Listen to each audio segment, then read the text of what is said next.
The original paper for AdamW was rejected 3 times before it was finally published. Think about that for a moment, because AdamW is the underlying mathematical engine currently powering almost every major large language model today. The initial rejections didn't happen because the optimizer failed to work on the servers. It actually worked incredibly well. The rejections happened because the authors had to go back and retrofit a theoretical motivation to the algorithm just to satisfy academic reviewers. This happened long after the code had already proven itself in the real world. That specific dynamic captures a deep underlying tension in the field of machine learning. It's perfectly summarized by UC Berkeley researcher Ben Recht, who is widely known for his highly rigorous work in optimization. He states, quite directly, "I'm skeptical that optimization theory helps us do anything." That is the baseline mood of the practitioner right out of the gate. There is a massive rift between the people building the mathematical frameworks for machine learning and the people actually training the models on vast compute clusters.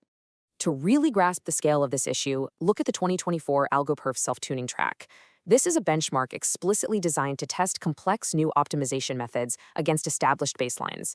Out of all the theoretically optimal, mathematically sophisticated methods submitted, exactly one single method managed to beat the standard AdamW baseline. Just one. And that winner was schedule-free. It's an approach that removes the need for a momentum parameter entirely and simply updates weights directly using a combination of interpolations. It works beautifully, yet it relies far more on structural intuition than dense formal theory. Dmitry Bertsikos categorized this exact phenomenon as the 2 cultures of numerical optimization. On one side, you have the theoretical culture. This group treats convergence analysis primarily as a formal mathematical subject. They place a heavy premium on general statements and simple, elegant proofs. On the other side sits the practical culture. Their ethos is pure brute force experimentalism. If an algorithm looks intuitively promising and verifies well when thrown at a massive GPU cluster, they genuinely ask, why spend a year on a convergence analysis? Grasping why this divide remains so stubborn requires looking at the actual physical mechanics of gradient descent step sizes. A model training is essentially blindly feeling its way in the dark, trying to navigate down a steep river valley that eventually empties into a long, flat ravine. It wants to find the absolute lowest point. The steep, narrow walls of the valley require entirely different, highly cautious movements compared to the wide, flat floor of the ravine, where small movements accomplish absolutely nothing. The core of this disconnect lives inside the exact update formula for gradient descent on quadratic surfaces. The new weight, w sub j at step k plus 1 equals 1 minus the step size alpha sub k times the curvature lambda sub j, all multiplied by the previous weight. That curvature term, lambda sub j, represents the literal steepness of the slope. If lambda is high, the valley wall is steep. If it's low, the ground is flat. This precise formula dictates how a single chosen step size interacts with both extremes simultaneously. Notice the stark contrast here. When we deploy a conservative, safe step size, it converges smoothly but moves painfully slowly across the landscape. Conversely, if we use a much larger step size, progress accelerates dramatically along the flat ravine, but the brutal trade-off is violent oscillation. The model bounces wildly back and forth between the steep valley walls. You are forced to choose. Either crawl safely and waste incredibly expensive compute, or sprint and risk catastrophic instability. This physical reality leads to a highly counterintuitive outcome in practice. Run the dynamics over 100 steps, and a fixed step size of 1.9 divided by L, where L represents the steepness of those valley walls, actually performs better than the theoretically optimal fixed rate. The elegant math tells us to use the optimal rate to perfectly balance the steep L against the flatness, denoted as mu. But practice shows that simply starting near the bottom of a flat ravine allows the mathematically suboptimal aggressive step size to win outright. Feature evolution breaks classical theory. Worth sitting with for a second. Classical optimization theory feels completely disconnected from modern deep learning precisely because it assumes the features of the problem remain fixed throughout the descent. But in deep neural networks, features evolve constantly. As the early layers update, the inputs to the later layers fundamentally transform. The landscape itself is aggressively shifting beneath the optimizer's feet. This shifting landscape is exactly why the practitioner's skepticism is so deeply entrenched and entirely valid. Researcher Marta Skreda outlines the daily reality of a machine learning engineer perfectly. They're constantly drowning in dirty data sets, aggressive data augmentation, complex new architectures, and endless hyperparameter sweeps.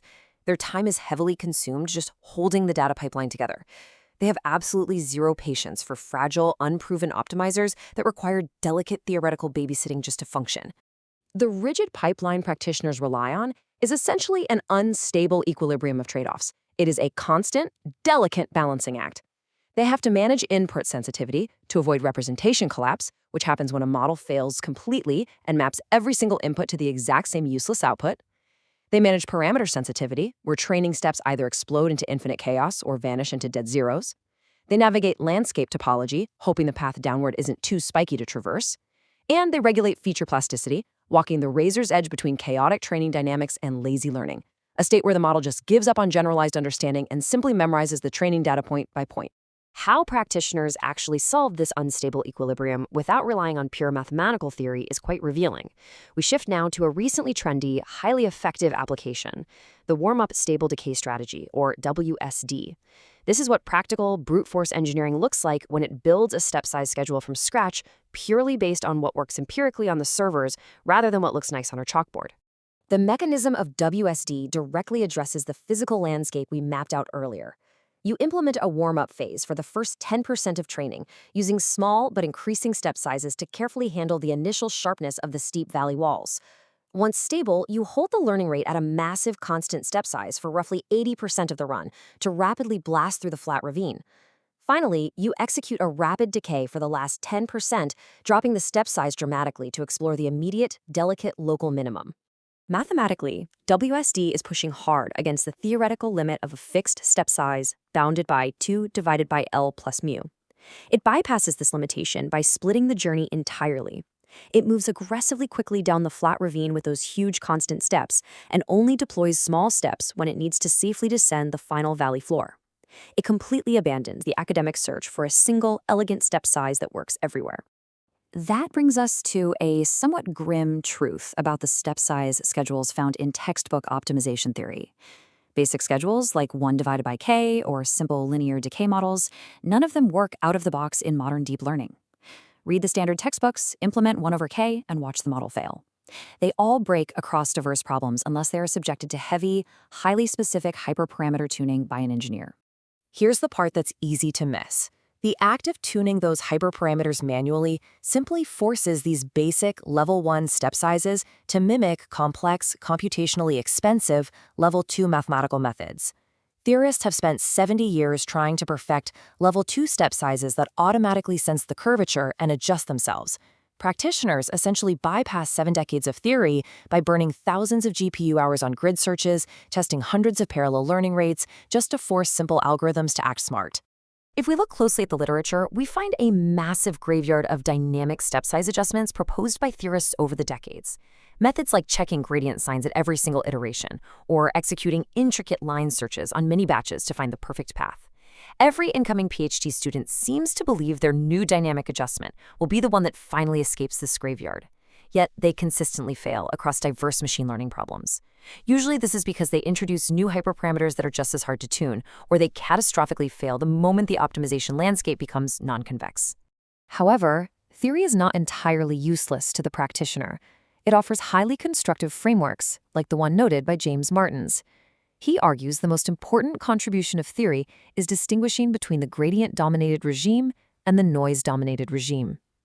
Theory successfully explains that the early phase of training is a deterministic, gradient-heavy push downward. But late in training, the model enters a noise-dominated regime.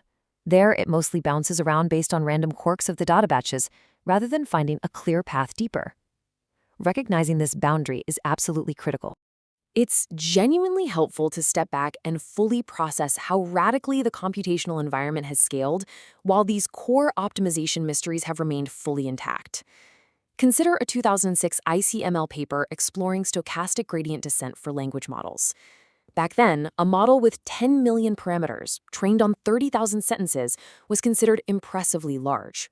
Today, models routinely scale well into the hundreds of billions of parameters, digesting trillions of tokens.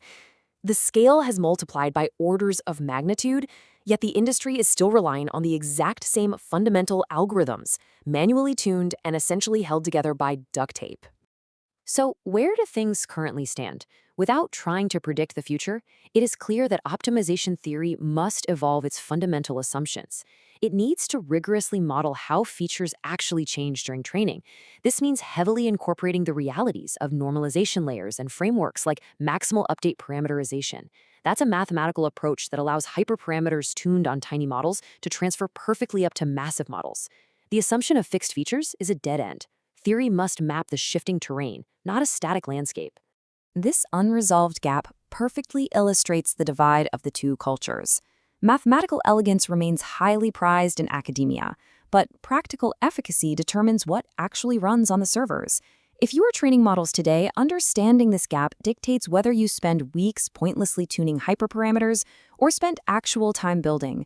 The ultimate test of numerical optimization theory is whether it finally shapes and accelerates daily practice, rather than merely explaining why a rejected algorithm like AdamW worked beautifully years after the fact.